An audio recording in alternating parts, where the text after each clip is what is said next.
2 años después de la muerte de mi hijo, vi a un pequeño mendigo que era idéntico a él. Cuando me acerqué, el niño dijo: «Papá, ¿ya somos ricos porque me morí?» Solo pude llorar. Era mi hijo, al que creía muerto. Antes de continuar con la historia, ayuden a que este canal siga creciendo dejando un me gusta, suscribiéndose y comentando desde dónde están escuchando esta historia. Si ya lo han hecho, ahora comenzaré la historia. Han pasado 2 años desde que Marcos se fue, pero el tiempo parecía haberse congelado en el mismo lugar. Cada mañana, me despertaba con la sensación de caer desde una gran altura, arrojada de nuevo a una realidad que nunca se domesticaba. Todavía hay 2 habitaciones en esta casa, pero solo un habitante. La otra habitación permanecía herméticamente cerrada. No me atrevía a tocarla salvo cada 2 semanas para quitar el polvo de la estantería de juguetes, solo para asegurarme de que el mundo aún no lo había olvidado por completo. Mi esposo, Ricardo, había vuelto a ser el hombre que era antes de tener a nuestro hijo, pulcro, ocupado, frío y, de alguna manera, más próspero. Salía de casa antes del amanecer y regresaba justo cuando yo estaba agotada de mi lucha contra la soledad. Cada vez que le preguntaba por qué llegaba tarde, su respuesta era siempre ligera y sin peso. Viajes de negocios. Andrea. El trabajo nunca para. No había intercambio emocional, ni la sombra de Marcos reflejada en sus ojos. Era como si el evento de hace 2 años no hubiera sido la pérdida de un hijo, sino un pequeño accidente que podía dejar atrás. Mi suegra, doña Pilar, era aún peor. «Andrea, tienes que abrir tu corazón ya», me había dicho varias veces. Marcos estaba destinado a eso. No sigas aferrándote. A tu esposo le cuesta verte así. Nunca respondí. Era agotador defender mi pena contra la gente que quería enterrarla rápidamente junto con mi hijo. Esa noche, una llovizna comenzó desde la cena. La oficina estaba húmeda y olía a papel. Salí más tarde de lo habitual por una reunión que no terminaba, y el camino a casa se sintió largo sin la voz de mi pequeño que solía poner música en la radio. Las calles mojadas reflejaban las luces de las tiendas, como pequeños trozos de vidrio brillando en la oscuridad. Cuando reduje la velocidad del coche en un semáforo cerca del puente, presencié una escena que me detuvo el corazón. Un niño pequeño estaba parado al borde de la acera. Estaba delgado, su ropa era raída, apretando el borde de su camiseta con ambas manos. El mismo hábito que tenía Marcos cuando estaba nervioso. Tenía el cabello revuelto y la cara sucia, pero la forma de sus ojos, la manera en que fruncía ligeramente el ceño por las gotas de lluvia, la suave línea de su barbilla, eran idénticas, demasiado idénticas. Bajé lentamente la ventanilla y me acerqué un poco más. Increíblemente, el niño inclinó la cabeza, pero un momento después, giró el rostro hacia mí. La mirada me atravesó el centro del cuerpo. Era como si el pasado que había vuelto a la vida estuviera mirándome en un cuerpo equivocado. Esa carita no era solo un parecido. Había algo en ella que me reconocía, que me entendía. Como si los 2 años perdidos nunca hubieran existido. El semáforo estaba a punto de cambiar a verde. La bocina de un coche detrás de mí sonó fuerte, sobresaltándome. El niño parpadeó una vez, lentamente, como una señal que no pude entender. Quería salir. Quería preguntar. Quería confirmar que no estaba alucinando debido a 2 años de añoranza podrida. Pero la bocina instó, el semáforo cambió, y mi cuerpo automáticamente presionó el acelerador. El coche avanzó lentamente, pasando al niño, pero mi cabeza permaneció en el mismo lugar. En la última mirada que crucé, el niño me miró con algo que ningún niño de la calle debería tener. La misma mirada profunda que Marcos tenía cuando me pedía dormir a su lado cuando tenía fiebre. La lluvia se intensificó durante todo el camino a casa, y los limpiaparabrisas se movían rápidamente de lado a lado. Pero mi visión seguía borrosa. Mi garganta se sentía estrangulada por algo que no quería salir. ¿Esperanza o miedo? No lo sabía. Solo entendía una cosa. Esa mirada no era la de un extraño. Algo en el fondo de mi memoria empujaba, instaba, gritaba por ser liberado. Cuando llegué a casa, Ricardo estaba dormido en el sofá. Las noticias económicas se transmitían en la televisión, y había restos de comida que había pedido solo sobre la mesa. No dije nada. Si le dijera que vi a un niño idéntico a Marcos, me miraría como si estuviera loca. Volvería a decir que estaba inestable, que la pena me hacía tener visiones. Repetiría esas palabras con un tono monótono, haciéndome sentir como un objeto defectuoso. Fui a la habitación de Marcos. Toqué el pomo frío. No tenía intención de entrar, solo me quedé parada frente a la puerta que no se había abierto en mucho tiempo. Detrás de esa puerta de madera, el pequeño mundo que había creado para él todavía se conservaba. Coches de juguete, libros de cuentos, un muñeco al que él mismo le había puesto nombre. Imaginé el rostro de Marcos, y recordé el rostro de ese niño mendigo. Las dos caras se superpusieron en mi mente, volviéndose difíciles de distinguir. A medida que la noche se hacía más profunda, finalmente me senté ante el pequeño rincón de recuerdo donde estaba la foto de Marcos. La foto era él sonriendo con los dientes de leche perdidos cuando tenía 4 años. La pequeña vela a su lado estaba a medio derretir. Respiré profundamente. Mi pecho estaba apretado. «Si todavía estuvieras vivo», susurré en voz baja. Mi voz temblaba. «Tu cara se vería exactamente así ahora, el pelo un poco más largo, y seguirías teniendo la costumbre de agarrarte la ropa cuando estás nervioso». El silencio envolvió la habitación como una ola oscura. Me cubrí la cara con ambas manos. La punta de mi nariz ardía y mi respiración era superficial. Había otra voz en mi cabeza, una voz que no me dejaba desde ese semáforo. «¿Qué acabas de ver? No puede ser. Es una coincidencia».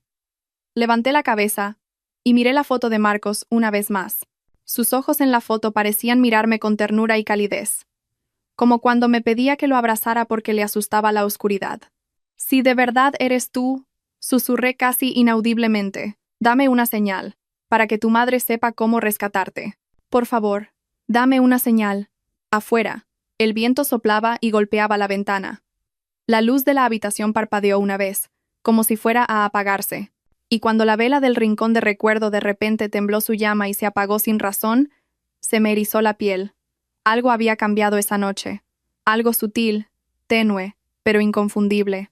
Algo que hacía que mi corazón latiera como alguien que espera en el umbral de la oscuridad por alguien. No sabía si era esperanza o peligro. Solo sabía una cosa. Esto no había terminado. Nunca había terminado. Desde esa noche, mi mente nunca recuperó la paz. Cada momento se sentía como estar al borde de un precipicio. Con un pequeño movimiento en falso, caería. La sombra del rostro del niño mendigo me seguía a donde quiera que fuera. Se filtraba por las grietas, se pegaba a la ventana cuando miraba hacia afuera y se colaba en mis sueños, despertándome sin aliento. Ricardo no notó nada. Solo me preguntó por qué me veía más pálida de lo normal. Le respondí a la ligera. Dormí mal. Eso fue suficiente para él. Él nunca me había mirado de verdad en los últimos 2 años, al igual que no lo había hecho.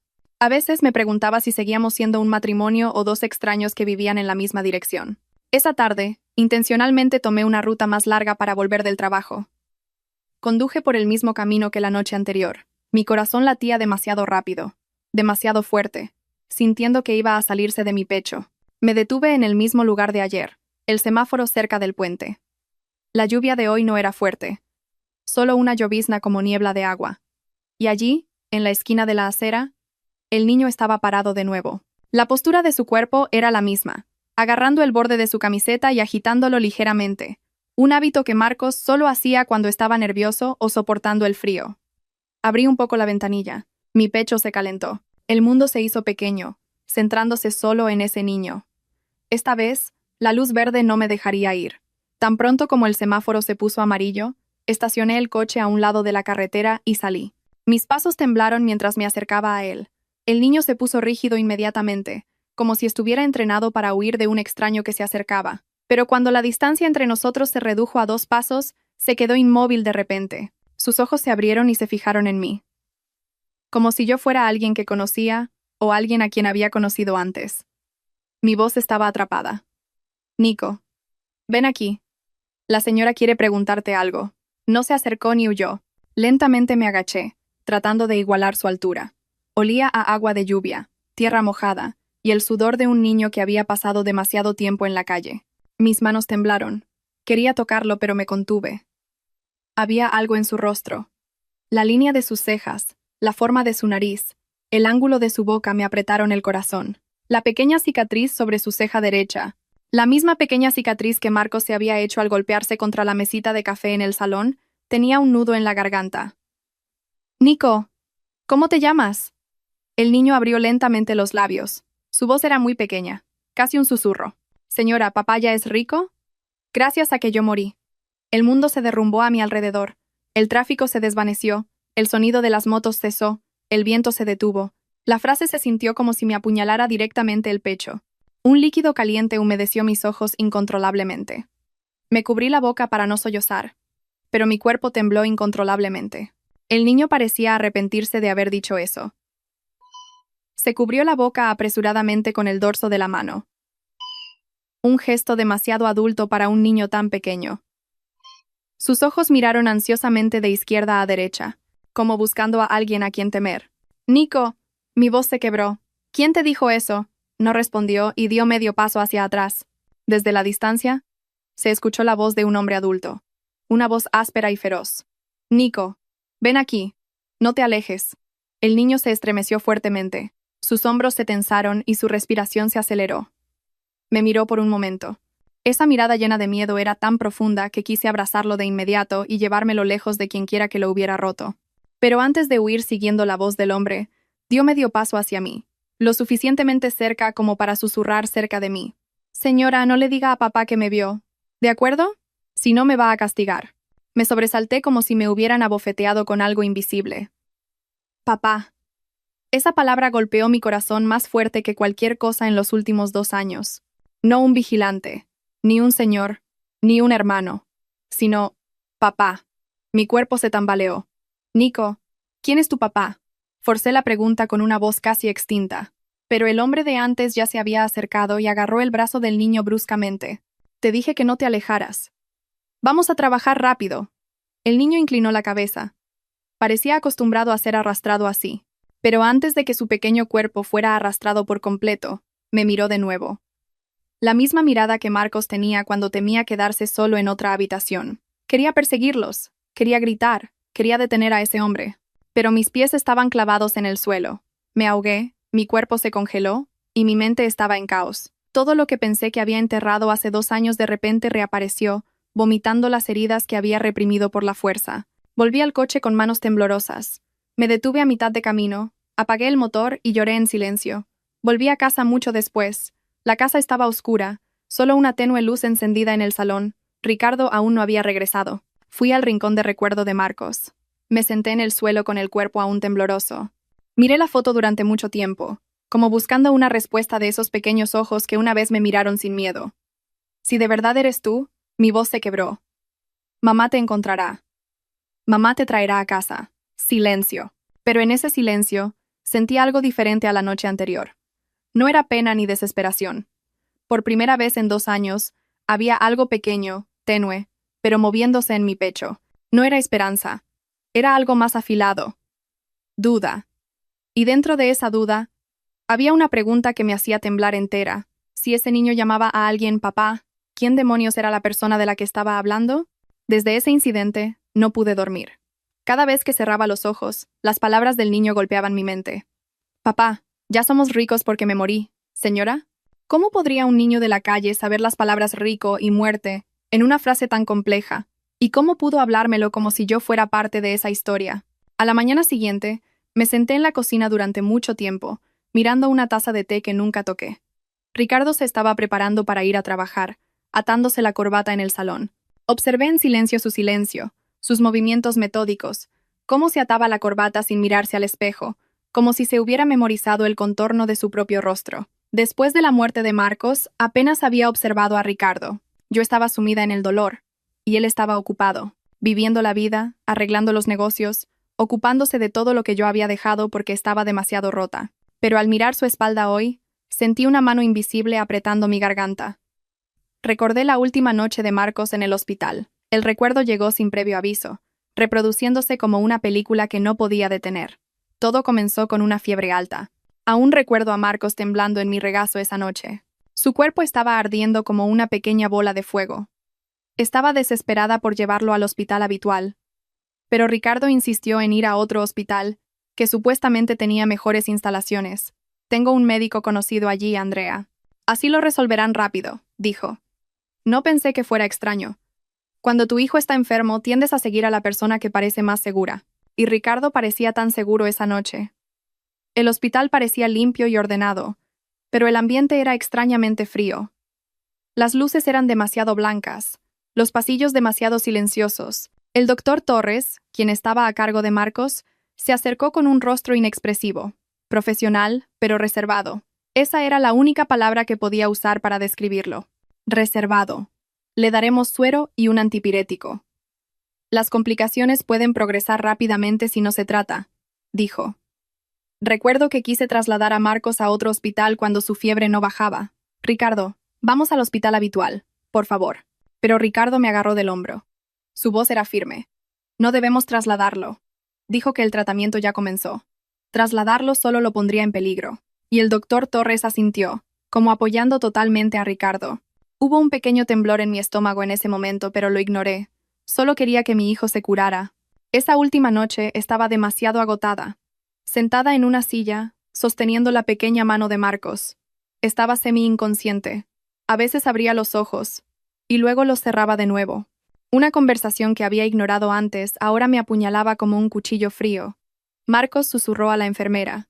Su voz era ronca, apenas audible. Si Marcos duerme mucho tiempo, ¿papá podrá pagar todas sus deudas? La enfermera me miró sorprendida, pero tan pronto como vio a Ricardo, se apresuró a bajar la cabeza, como si no debiera reaccionar. En ese momento, pensé que Marcos estaba delirando, pero ahora esa frase se combinaba con la del niño mendigo de ayer, convirtiéndose en algo terrible. Papá, ya somos ricos porque me morí. Papá, muerte. Papá. La lista de palabras se unió por sí misma sin que yo tuviera que ordenarlas. Recuerdo haberme quedado dormida por un momento en esa silla del hospital. Cuando abrí los ojos, todo había terminado. El doctor Torres estaba parado al pie de la cama mirándome con una expresión casi vacía. Ricardo se acercó y me abrazó con fuerza. Andrea, Marcos se fue, dijo. Recuerdo haber gritado y sacudido el pequeño cuerpo ya inmóvil de Marcos. Le rogué que me permitiera ver su rostro por más tiempo, pero el médico se negó. Lo siento, señora. Por protocolo debemos cerrar el ataúd rápidamente. Hay fluidos corporales saliendo. No es bueno dejarlo abierto por mucho tiempo.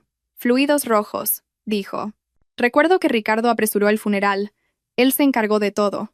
Yo no firmé nada. Estaba demasiado destrozada para darme cuenta. Y ahora era más claro. Ricardo y el médico siempre estuvieron en el mismo espacio. Una voz, un ritmo, una decisión. Excepto una cosa, mi decisión. Yo no decidí nada sobre la muerte de Marcos.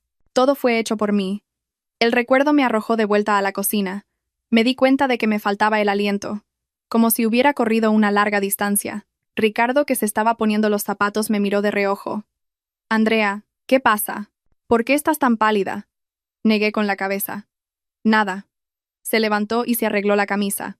Si piensas en Marcos con demasiada frecuencia, te resultará más difícil recuperarte. Tienes que saber diferenciar entre la realidad y tus pensamientos.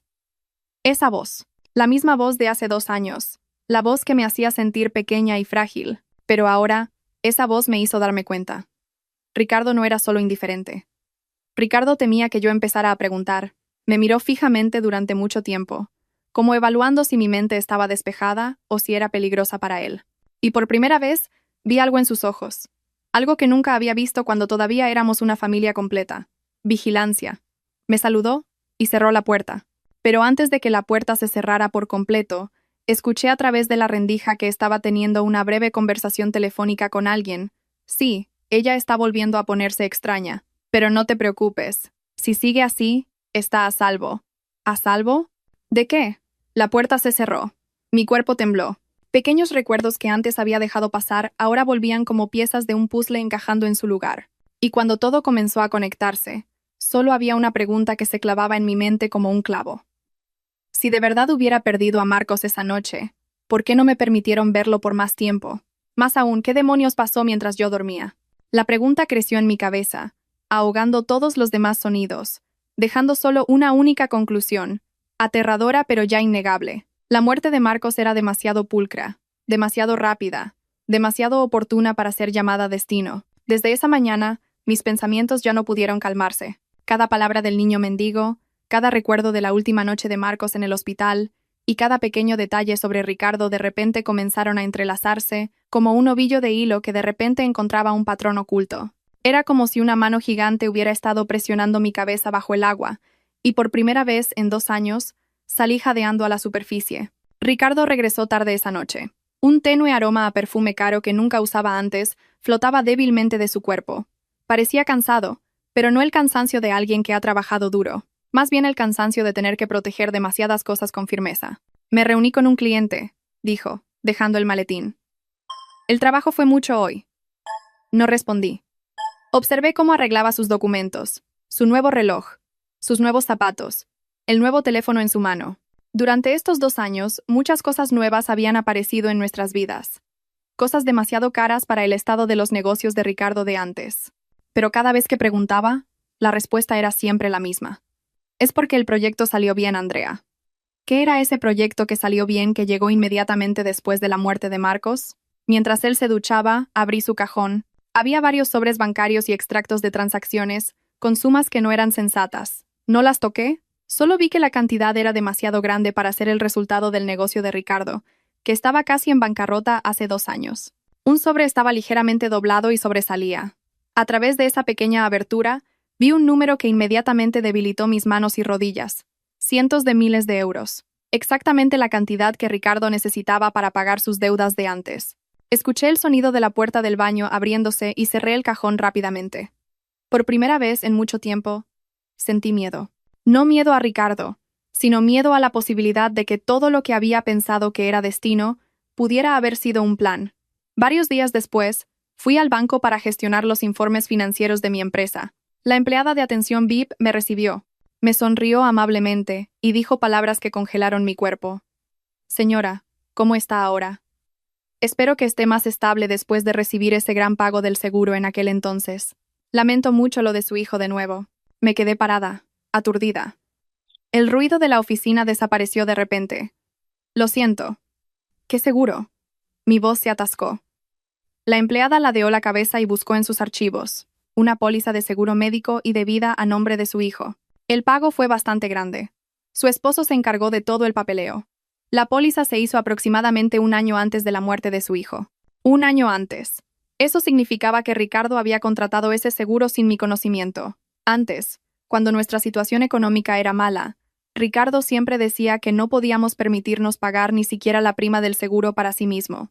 Me quedé inmóvil, y el mundo se encogió de nuevo. ¿Quién pagó las primas?, pregunté con voz temblorosa. Su esposo, el contratante de la póliza. Él también era el beneficiario principal. Luego, la empleada agregó en un tono cauteloso, como pidiendo disculpas. Ese pago del seguro era tan grande, debería ayudar a las finanzas familiares. Finanzas familiares, pago de deudas, remodelación de la casa de sus padres. Coche nuevo para su hermano, suerte de proyecto o suerte de muerte. Regresé a casa con las manos frías y la cabeza que seguía zumbando. Cuando Ricardo regresó esa noche, reuní coraje para preguntar. En un tono suave, como si solo quisiera una confirmación trivial. Ricardo, ¿teníamos un seguro para Marcos? Se detuvo en el umbral de la cocina. Su mirada cambió por un momento, rápida, pero notablemente.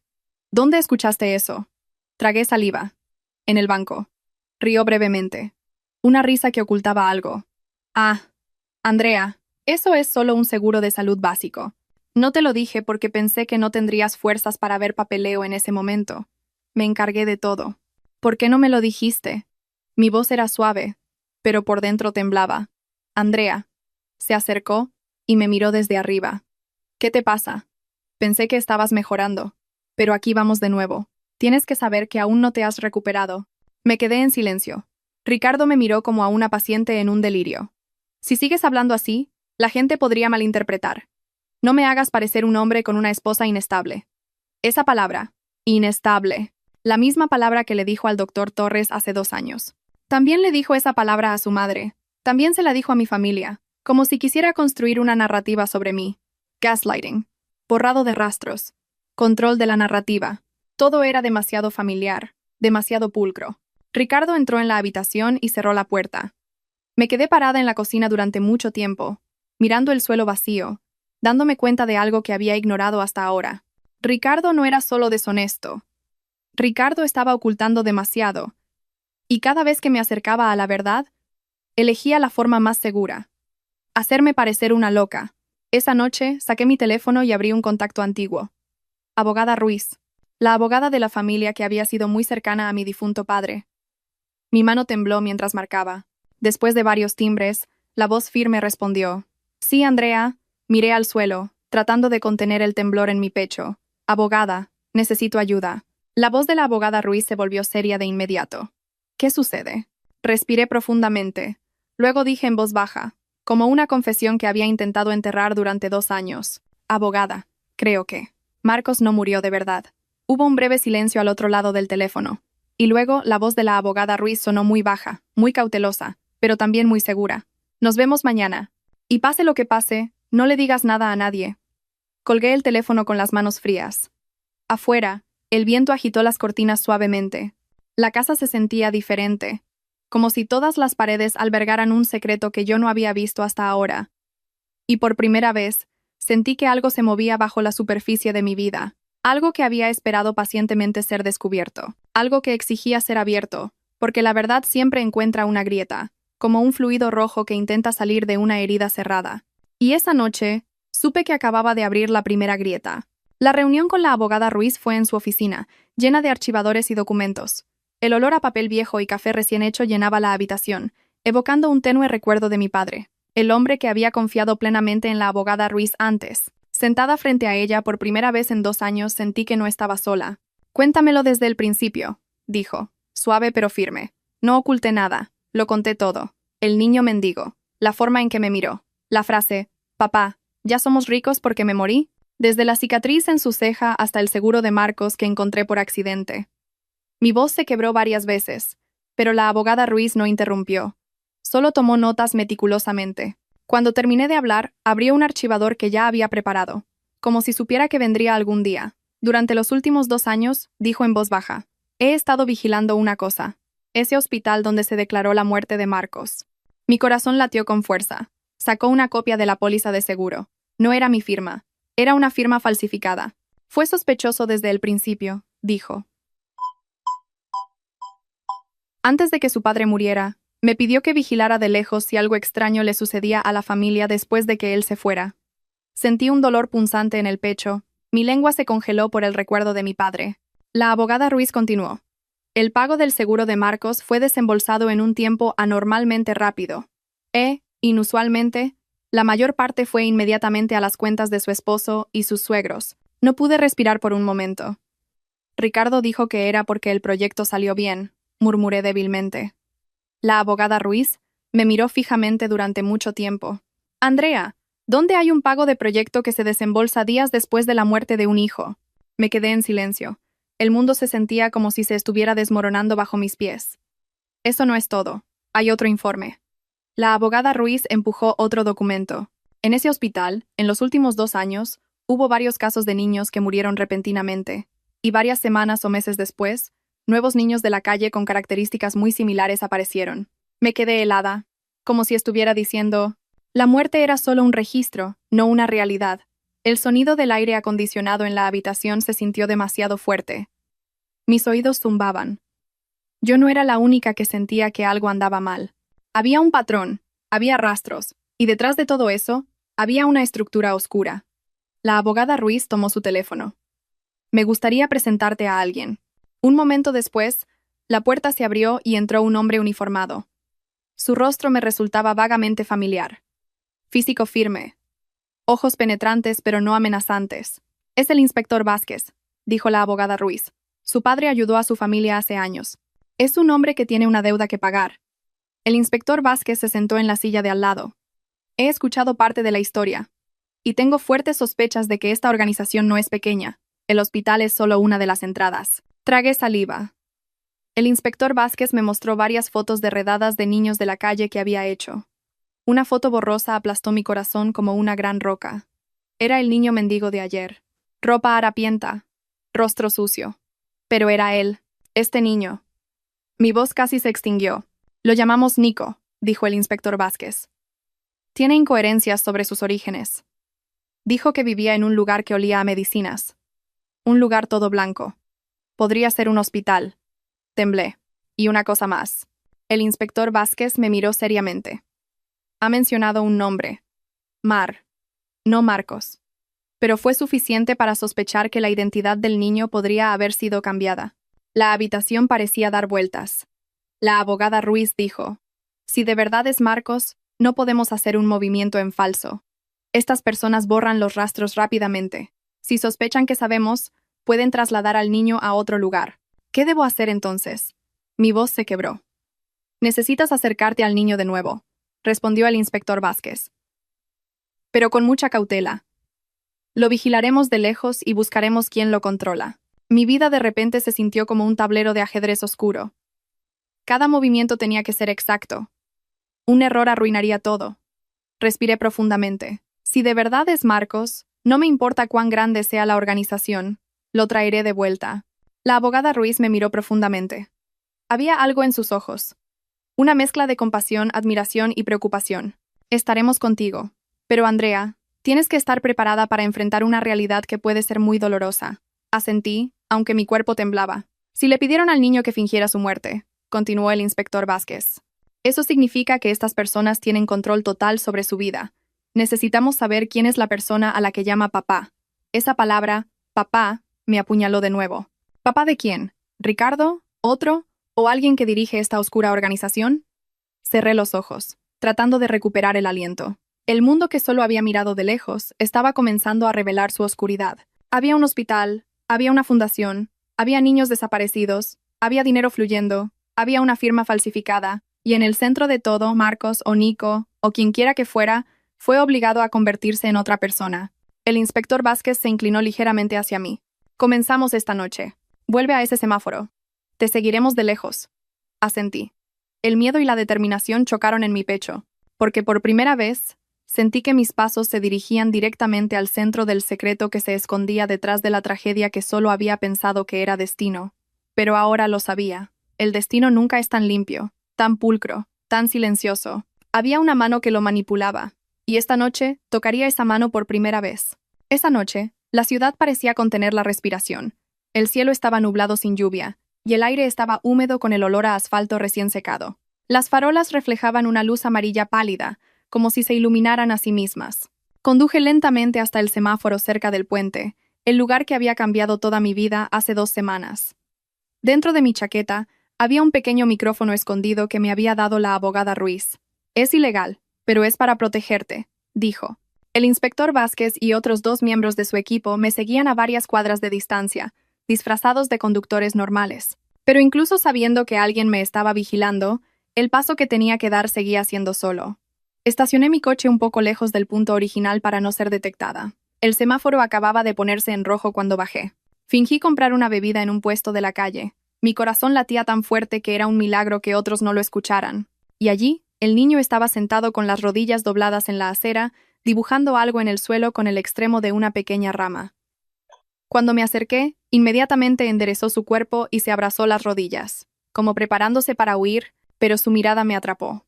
Esos ojos, que una vez miré mientras le daba sopa, ahora me miraban con una mezcla de miedo y una añoranza reprimida. Nico, lo llamé en voz baja. Se mordió los labios. Un gesto característico de un niño nervioso. El gesto de Marcos. Me agaché lentamente, asegurándome de no hacer movimientos bruscos para que no huyera. La señora solo quiere comprarte comida. Eso es todo. Si quieres. Se quedó en silencio. Luego se levantó lentamente y asintió levemente. Un movimiento más parecido a una pregunta que a una respuesta. Sonreí débilmente, conteniendo el terremoto en mi pecho. Caminamos a un pequeño restaurante no muy lejos del semáforo. El inspector Vázquez vigilaba de lejos, fingiendo comprar cigarrillos en la tienda de al lado. En la mesa del restaurante, pedí arroz y un plato de huevos fritos para él. Comió con avidez, pero de una manera ordenada, como un niño que había sido enseñado a tener modales antes. Sentí que algo se rompía en mi pecho. Una mezcla de amor, herida y miedo. Intenté iniciar una conversación. ¿Dónde vives, Nico? Se quedó en silencio mirando su plato. No puedo decirlo. ¿Quién te lo prohibió? Sí. Vi. Se mordió el labio inferior. La gente. Me van a castigar si hablo. Traté de no preguntar demasiado rápido. ¿Recuerdas cuál era tu nombre original, antes de que te llamaran Nico? Frunció el ceño, tratando de recordar. Solo recuerdo que me llamaban Mar a veces, y a veces Cos. Pero olvidé el nombre completo. El mundo pareció detenerse por un momento. Mar. La voz en mi cabeza sonó como un tambor de guerra. Contuve la respiración para no perder el control. ¿Con quién vivías antes? Pregunté de nuevo. Con cautela. Él me miró. Sus ojos estaban húmedos. Antes tenía una mamá. Casi me desmayo.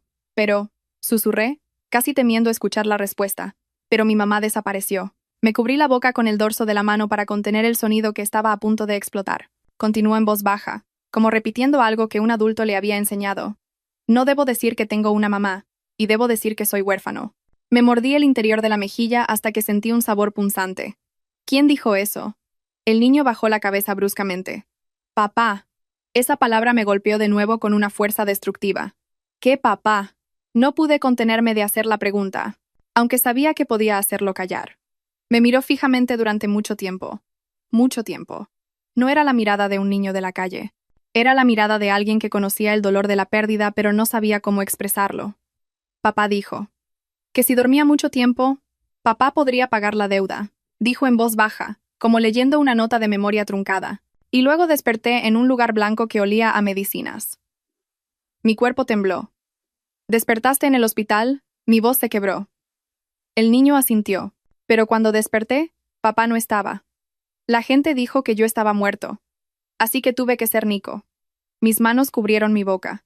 Mis hombros temblaron violentamente. Continuó en voz baja. Si me encuentro con mi verdadera mamá, no debo decirlo, porque entonces papá se enojará. Hubo un largo silencio entre nosotros. De lejos, el inspector Vázquez observaba con rostro tenso. Y de repente, se acercaron pasos pesados. Un hombre con una camisa oscura apareció desde la parte trasera del restaurante. El mismo vigilante de antes. Su rostro estaba rígido, su mandíbula tensa. Sus ojos me miraron con recelo, mientras hablaba con el niño. Nico, ¿qué estás haciendo? Vuelve, vamos, dijo con voz áspera. El niño se puso rígido inmediatamente, pero antes de levantarse, se acercó a mí y susurró rápidamente, muy rápido, como alguien que podría no tener otra oportunidad. Mamá, no le digas nada a nadie, ¿de acuerdo? Se supone que debo parecer muerto. Me quedé helada. No podía moverme, no podía respirar. La frase se sintió como si me cortara el cuerpo por dentro. Se supone que debo parecer muerto. El hombre agarró bruscamente el brazo del niño. El inspector Vázquez se levantó de lejos, pero no se movió de inmediato. Sabía que no debíamos hacer que el vigilante sospechara más esta noche. Solo pude ver cómo el niño se alejaba. Sus pequeños pasos eran tambaleantes, pero miró hacia atrás una vez. Me miró con ojos llenos de un mensaje no dicho. Tan pronto como desaparecieron en la esquina, el inspector Vázquez entró inmediatamente en el restaurante y se sentó frente a mí. Su rostro era serio, su respiración superficial. Señora, dijo en voz baja, creo que hay un 90% de posibilidades de que sea Marcos. Me cubrí la cara con ambas manos y lloré en silencio. El inspector Vázquez agregó, pero si nos apresuramos, pueden trasladar al niño de nuevo. Necesitamos derribar su organización de una vez. Tenemos que hacerles creer que usted no sabe nada. Asentí, temblando. Mi corazón estaba lleno de dolor, esperanza y miedo. Porque esa noche, por primera vez, al final de 2 años de oscuridad, había visto la luz. Pero esa luz estaba justo en medio del nido de la oscuridad. Después de ese último encuentro, el sueño ya no era algo que pudiera disfrutar. Cada vez que cerraba los ojos, la carita de Marcos, o Nico, aparecía en la oscuridad, llamándome con una voz tenue. Se supone que debo parecer muerto. La frase no solo desgarró el corazón de una madre, sino que abrió el delgado velo que cubría mis 2 años de vida. Hoy, estoy sentada en el despacho del inspector Vázquez con la abogada Ruiz y el inspector. El olor a café fuerte y papel húmedo llenaba la habitación. El inspector Vázquez estaba de pie frente a un gran tablero lleno de fotos, documentos y líneas rojas que se conectaban entre sí. Empecemos por la primera puerta, dijo el inspector Vázquez. El hospital. Contuve la respiración. Esa palabra era suficiente para que mi cuerpo se estremeciera. El inspector Vázquez puso un gran archivador sobre la mesa y lo abrió lentamente. Encontramos el mismo patrón de muerte que el caso de Marcos. Señaló las fotos de 3 niños. Sus rostros estaban borrosos, pero sus edades eran similares a cuando Marcos se fue.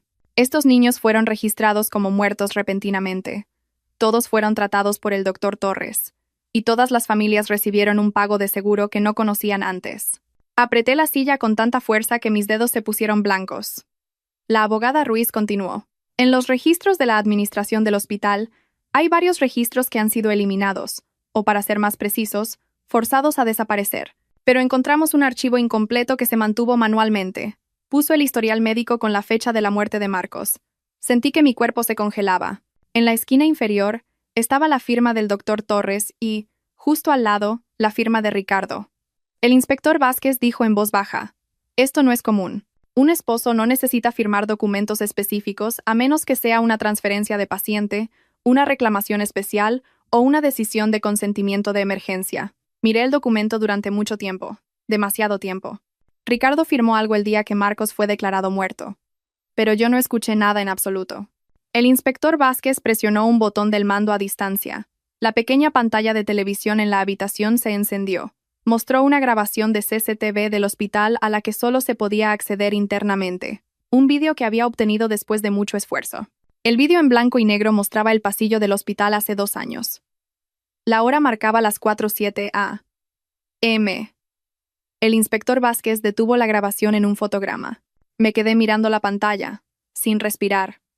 Allí estaba Ricardo, caminando rápidamente hacia la habitación del doctor Torres con un archivador marrón.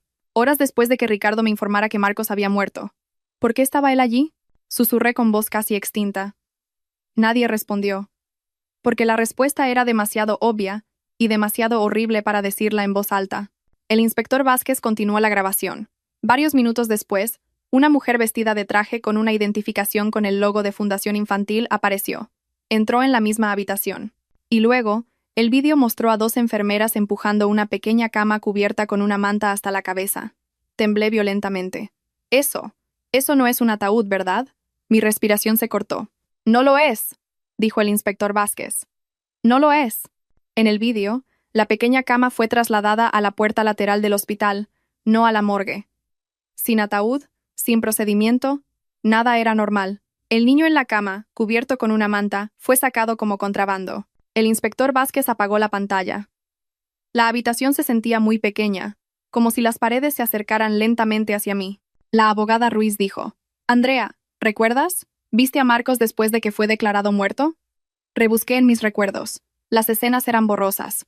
Recuerdo haberme desmayado. Recuerdo haber despertado cuando todo terminó. Recuerdo que el ataúd ya estaba cerrado. Recuerdo a Ricardo agarrándome el hombro y diciendo: «No mires. No podrás soportarlo». Mi cuerpo comenzó a temblar. Nunca lo había visto de verdad. No lo vi por mucho tiempo, susurré.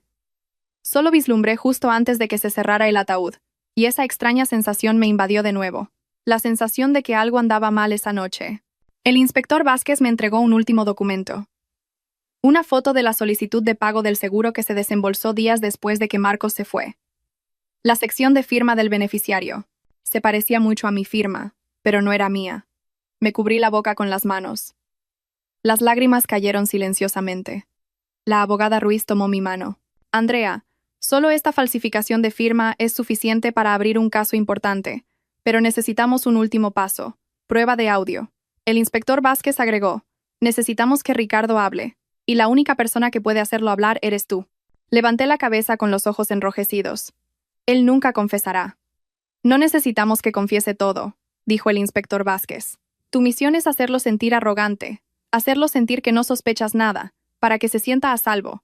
La abogada Ruiz agregó: «Lo vamos a atrapar con su propia estupidez». Me sequé las lágrimas. «¿Qué pasa si se da cuenta de que sospecho después?» «No debe darse cuenta». La voz de la abogada Ruiz era aguda.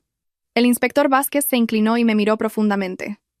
«Andrea», dijo en voz baja, «estamos casi allí. Tenemos el hospital, la fundación, el flujo de fondos, la grabación de vídeo. Solo nos falta una cosa, el eslabón entre todo eso, y es tu esposo. Y para eso, tienes que volver a la oscuridad de la que has intentado irte». Asentí lentamente. Había un miedo que dominaba mi cuerpo, pero detrás de eso, había una pequeña llama que comenzaba a arder. La llama que se había apagado con la muerte de Marcos hace 2 años. Ahora, esa llama crecía dentro de mí, quemándome. Si se atrevieron a robar a mi hijo, los destruiré uno por uno. Afuera de la ventana de la oficina, el viento de la tarde soplaba. El mundo exterior parecía seguir su curso normal. Los coches pasaban, los peatones cruzaban la calle. Nadie sabía que esa noche, una madre acababa de descubrir la puerta a la verdad que había sido encubierta por la persona en la que más confiaba. Y a esa puerta estaba lista para entrar. Incluso si lo que me esperaba dentro era un monstruo que vivía en mi propia casa. Esa noche volví de la oficina de la abogada Ruiz y me senté en el coche durante mucho tiempo. La luz de la farola se reflejaba en el parabrisas, dibujando líneas delgadas en mi rostro. Mi mente estaba hirviendo con miedo, rabia y asco hacia mí misma por haber confiado tanto en Ricardo.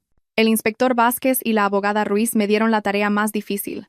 Fingir ser una esposa frágil que no entendía nada, que solo estaba empezando a aceptar la realidad.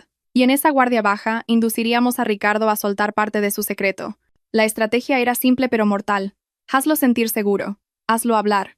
Entré en casa con pasos lentos.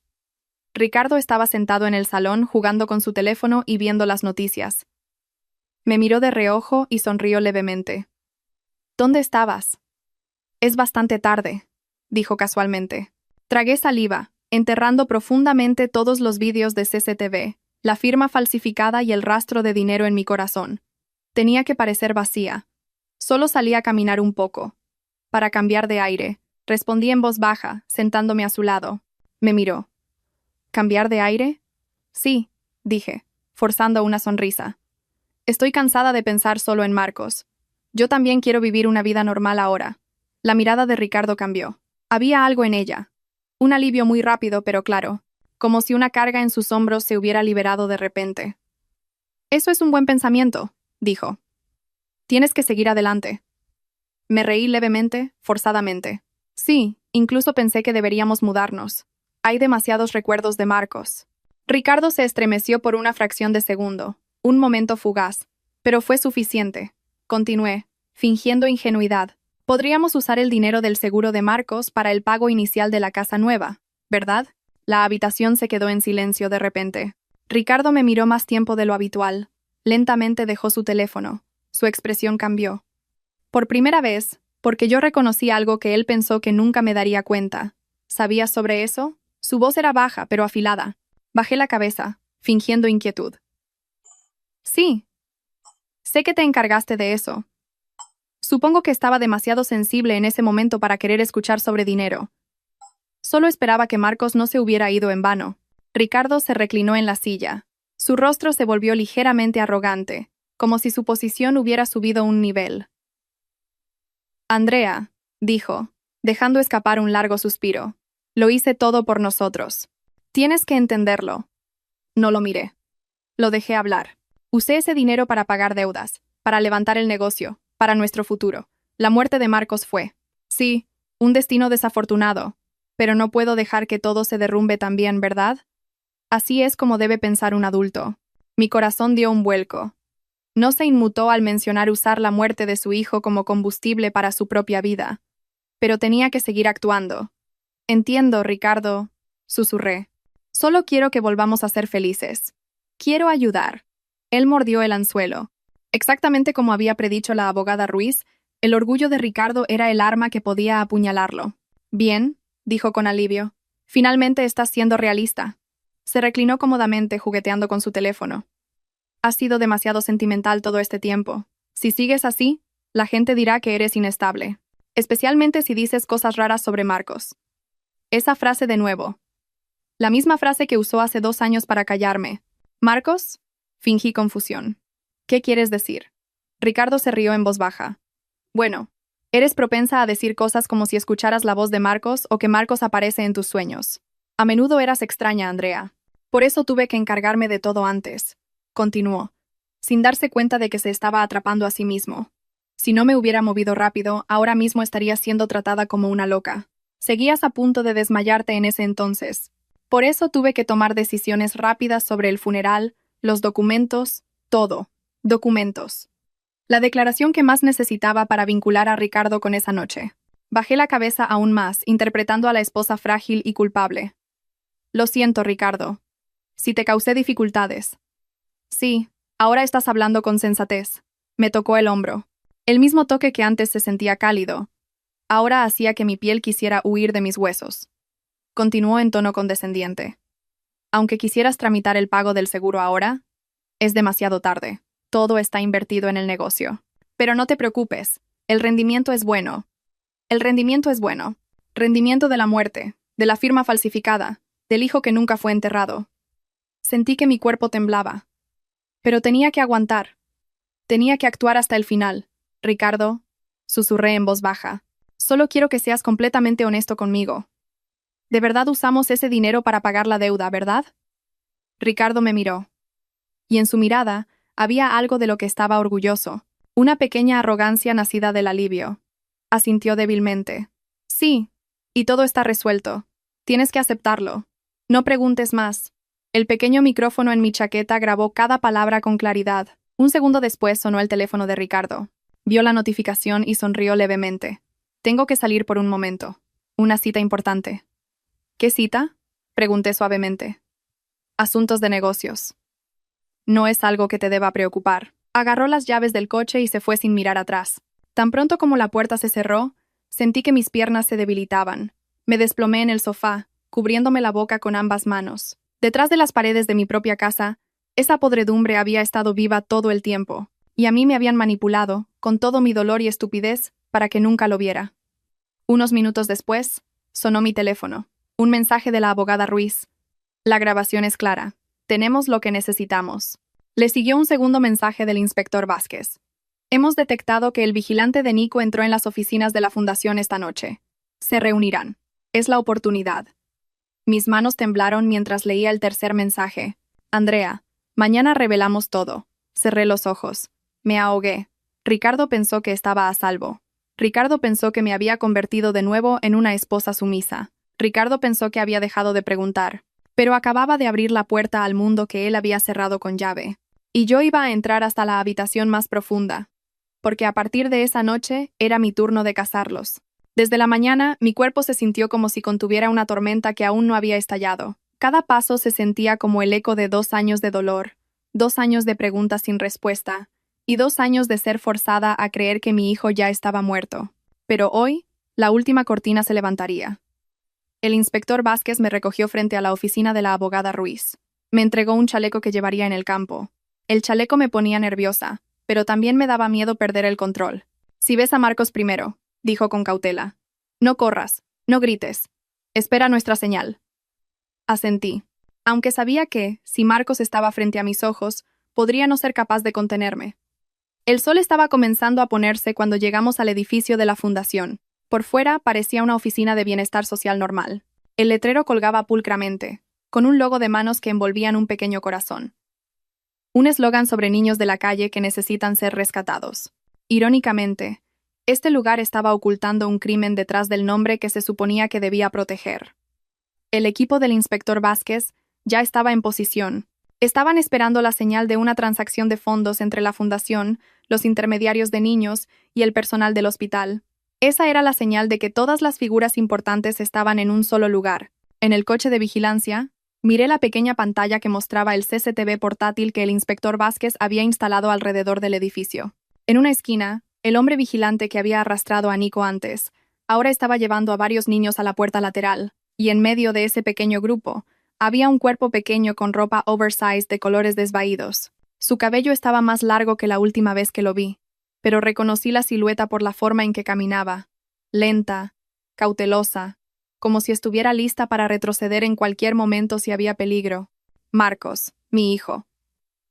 Contuve la respiración hasta que me dolió el pecho. Presioné mis rodillas hasta que mis dedos se pusieron blancos. Señora, cálmese, me recordó el inspector Vázquez, pero su voz sonaba distante. Marcos fue empujado a una habitación interior. El hombre vigilante entregó un sobre grueso a una mujer vestida de traje con el logo de la fundación. Hablaron rápidamente. La voz del dispositivo de escucha llegó a nuestro coche. Los documentos de estos 3 niños están listos para ser enviados desde el hospital, dijo la mujer. ¿Y el padre de Marcos? Preguntó el hombre vigilante. Recibió su parte. Temblé. La fundación, el hospital, Ricardo, todos estaban entrelazados como un laberinto oscuro. El trato estaba a punto de cerrarse. El inspector Vázquez dio una pequeña señal con la cabeza. Ahora. En segundos, los coches de policía se acercaron desde 3 direcciones. El equipo entró por la puerta principal, la lateral y la trasera. Pasos pesados llenaron el pasillo. La mujer de traje se dio la vuelta asustada. Los otros empleados también. El hombre vigilante trató de huir por la puerta lateral, pero fue atrapado por 2 policías. Gritos, ruidos de colisión y objetos cayendo se mezclaron en uno. Salí del coche tan pronto como el inspector Vázquez lo permitió. Mis pies temblaron al entrar en ese pasillo, pero me obligué a seguir adelante. Entré en la habitación donde se reunían varios niños. Sus ojos estaban llenos de pánico, confusión y miedo, y en medio de ellos estaba la carita que me había llenado de una añoranza que no se apagaba cada noche durante 2 años. Nico, o Marcos, o ambos, o el niño que robaron de sí mismo. Estaba parado abrazándose los codos. Su cuerpo estaba rígido, la vigilancia se había ido, pero el miedo seguía profundamente arraigado. Lo llamé en voz baja. Marcos. Se dio la vuelta lentamente. Sus ojos se abrieron. Había algo en ellos que rompió inmediatamente todos los muros de mi corazón. Reconocimiento sin palabras. Mi cuerpo se acercó a él por sí solo. Cuando la distancia se redujo a un paso, Marcos dudó un momento, y luego, de repente, se abalanzó contra mi vientre, abrazándome con fuerza. Mamá. Su voz se quebró. Ya no puedo fingir que estoy muerto. Cubrí su rostro con mis manos, conteniendo el llanto que brotaba de todas las heridas que había reprimido durante 2 años. Lo abracé, como si al soltarlo un poco, fuera a desaparecer de nuevo. Su cuerpo estaba delgado, pero cálido. Vivo. El inspector Vázquez se inclinó ligeramente hacia mí. Señora, tenemos que trasladar al niño a un lugar seguro primero, para que la investigación pueda proceder. Asentí, sin dejar de abrazar a Marcos. Mamá está aquí. Mamá no se irá. Después de que los niños fueron evacuados, la policía incautó documentos, listas, registros financieros y contratos ilegales con el hospital. Y en la habitación trasera se encontró un archivador lleno de documentos falsificados de niños que supuestamente estaban muertos, pero nunca fueron enterrados. Uno de ellos era el documento de Marcos. Contuve la respiración al verlo. La sección de causa de muerte solo se rellenaba superficialmente, y la sección de consentimiento familiar estaba firmada 2 veces por Ricardo. La abogada Ruiz me agarró del brazo. Con esto, se acabó para ellos. La investigación se llevó a cabo en la comisaría de policía. Una de las empleadas de la fundación finalmente se derrumbó. Lloró. Su voz temblaba, pero sus frases eran claras. Solo soy la registradora. Solo hice lo que me ordenaron en el caso de Marcos. Fue clasificado como un caso especial. El padre mismo lo entregó. La madre no sabía nada. El médico se encargó de ello. Me cubrí los oídos, pero la voz seguía penetrando. Marcos se sentó en mi regazo, agarrándome la mano con fuerza, como si temiera que yo desapareciera de nuevo. Besé la parte superior de su cabeza, dejándolo sentir el calor que había perdido durante 2 años. El inspector Vázquez vino con noticias. Hemos asegurado todas las pruebas, señora. El hospital, la fundación, la organización que trasladó a los niños, y el señor Ricardo. El juicio puede proceder pronto, asentí, acariciando el cabello de Marcos. Desde la sala de interrogatorios de al lado, se escuchó el sonido de alguien siendo forzado a sentarse. El sonido de una silla arrastrándose. La voz de un hombre que conocía, pero que se volvía más afilada cuando tenía miedo. Ricardo. Fue llevado para ser interrogado. La ola de emociones en mi pecho golpeó el muro de mi alma que se había agrietado. Ricardo me abrazó cuando Marcos se fue. Ricardo dijo que no quería verme destrozada. Ricardo manipuló todo para que pareciera inestable. Y esta noche, la verdad estaba justo detrás de una delgada pared. Miré la puerta de la sala de interrogatorios. Marcos agarró mi ropa. Mamá, ese señor no puede llevarme de nuevo, ¿verdad? Besé su frente. No, cariño. Nunca jamás. Marcos asintió lentamente, como si solo pudiera creerlo después de escucharlo directamente de mis labios. Y cuando giré mi mirada, vi a Ricardo a través del cristal de la sala de interrogatorios, forzado a sentarse, con el rostro rígido y las manos esposadas. Por primera vez, parecía un ser humano que había perdido el control de su propia mentira. Y mi corazón, que había estado lleno de dolor, añoranza y alienación durante 2 años, finalmente susurró: Ahora es tu turno, Ricardo. Todo lo que enterraste será desenterrado hasta el fondo. El día del juicio llegó como un amanecer que había esperado y temido durante mucho tiempo. El cielo matutino parecía pálido, como conteniendo la respiración junto con las docenas de personas que entraban al edificio del tribunal. Los periodistas se reunieron frente a la entrada principal. Las cámaras se encendieron, los micrófonos apuntaron como lanzas buscando la primera sangre. Pero hoy, yo no era la que tenía que esconderse. Hoy, la verdad se sentaría en el estrado de los testigos, y la mentira se sentaría en el banquillo de los acusados. Agarré la mano de Marcos mientras entrábamos en la sala de espera. Estaba más pulcro. Su cabello estaba corto, y sus mejillas habían comenzado a engordar después de unos días en un lugar seguro. Pero sus ojos aún tenían un largo trauma que no desaparecería fácilmente. Mamá, ¿papá también estará allí más tarde?, preguntó en voz baja. Me arrodillé para que nuestras caras estuvieran cara a cara. Sí, cariño. Pero estás a salvo. Papá no puede llevarte de nuevo. Nunca. Marcos asintió. Pero pude ver el delgado miedo que aún vivía detrás de su mirada. El miedo que le habían inculcado durante 2 años. Un miedo que solo podía desaparecer cuando la justicia detuviera de verdad los pasos de las personas que le habían robado la vida. El inspector Vázquez apareció detrás de la puerta. Es hora. La sala del tribunal estaba llena pero fría. Ricardo estaba sentado en el banquillo de los acusados. Su rostro estaba pálido, pero aún trataba de parecer estoico. El doctor Torres estaba a su lado, y varios funcionarios de la fundación estaban sentados en fila. Todos tenían el rostro ceniciento. El fiscal comenzó el juicio con una voz resonante mientras se presentaban las pruebas. Estamos aquí con pruebas de la simulación de la muerte de un niño, falsificación de documentos, recepción ilegal de pagos de seguros y participación en una organización de explotación infantil. Ricardo enderezó sus hombros, tratando de parecer inquebrantable, pero su mirada hacia mí ya no era la de un esposo que conoce a su esposa. Era una mirada llena de miedo y odio, porque su mentira había sido desenterrada. La grabación de nuestra conversación fue reproducida. La voz de Ricardo llenó la sala. Ese dinero ya está invertido en el negocio. La gente te dirá que eres inestable. Si no me hubiera movido rápido, ahora mismo serías tratada como una loca. Cada palabra era como una piedra golpeando su rostro. Y se reprodujo el vídeo de CCTV del hospital. Ricardo entrando en la habitación del doctor Torres. La mujer de la fundación llegando con documentos. La pequeña cama cubierta con una manta siendo arrastrada por la puerta lateral. La sala se alborotó. Ricardo cerró los ojos. Su rostro estaba rígido. El doctor Torres intentó excusarse. Eso es. Pero el juez lo detuvo. El vídeo no miente. Y una empleada de la fundación, casi sollozando, testificó con voz temblorosa, derrumbando la defensa restante. En los registros internos, Marcos nunca fue registrado como cadáver. Fue trasladado inmediatamente para el procedimiento de cambio de identidad. Su padre lo entregó personalmente con su firma. Apenas podía respirar. Y el juez llamó el nombre que solo había podido llamar en oración durante 2 años. Marcos, adelante con la consejera psicológica. Agarré la mano de Marcos mientras caminábamos hacia el estrado de los testigos. Se sentó en mi regazo. Su cuerpo era pequeño, pero cálido. Y por un momento olvidé que la habitación estaba llena de gente. Solo sentía el latido de nuestros 2 corazones. La consejera preguntó suavemente. Marcos, ¿recuerdas dónde vivías antes? En casa con mamá, respondió débilmente. ¿Y qué pasó después? Se mordió el labio. Su rostro estaba rígido, pero intentó seguir hablando.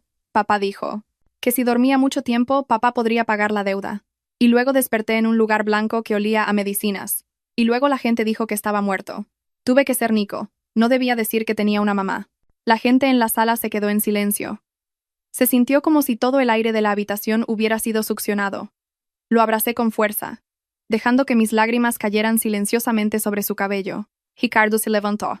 Gritó desde el banquillo de los acusados, con el rostro enrojecido. «Es mentira. Ese niño está diciendo lo que le dijeron que dijera». El juez golpeó el martillo con fuerza. «Acusado». Silencio. Pero Marcos, el pequeño niño que se vio obligado a desaparecer durante 2 años, miró a Ricardo con una mirada mucho más adulta que su edad. «Tengo miedo de papá. Ya no quiero dormir mucho tiempo». Sus palabras fueron simples, pero destrozaron todas las defensas de Ricardo como un frágil cristal.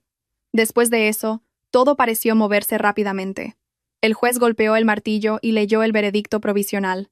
Detención de Ricardo, el doctor Torres y los funcionarios de la fundación. Las sentencias se determinarían a través de procedimientos legales adicionales, pero la evidencia ya era muy fuerte. La sentencia no era lo importante para mí. Lo más importante era que Marcos ya no estaba en sus garras. Las siguientes semanas pasaron como una nueva vida que se sentía extraña. Mi casa ahora estaba llena de los pequeños pasos de Marcos de nuevo. Su risa aún no había regresado por completo, pero estaba empezando a creer que estaba a salvo.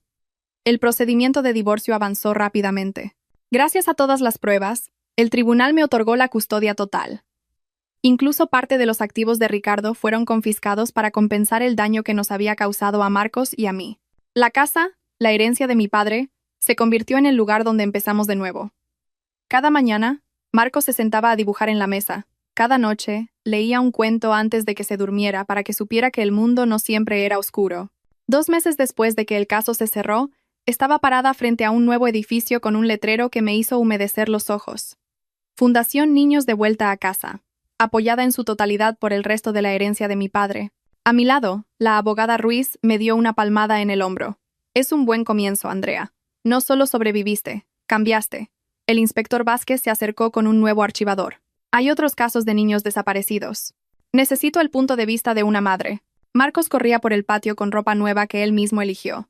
Su cabello ondeaba, y sus pasos eran finalmente ligeros, como un niño que había vuelto a ser niño. Corrió hacia mí y tiró de mi ropa, como solía hacer. Mamá, si más tarde hay un niño perdido, dile que no tenga miedo de volver a casa, ¿de acuerdo? Lo levanté y lo abracé con fuerza. Sí, cariño. Ayudaremos a esos niños a volver a casa. El viento de la tarde agitó las pequeñas banderas frente al edificio de la fundación. El mundo entero parecía suspirar de alivio. El círculo del dolor finalmente se cerró. El círculo de la esperanza estaba comenzando a abrirse. Y yo, una madre que lo había perdido todo hace 2 años, estoy parada aquí, con ojos que ya no solo ven la oscuridad, sino un futuro que puedo volver a sostener con mis propias manos. Porque al final, la verdad siempre vuelve a casa, y el amor de una madre siempre encuentra el camino de regreso. Vamos, Marcos, ahora es nuestro turno de ir a buscar a otros niños.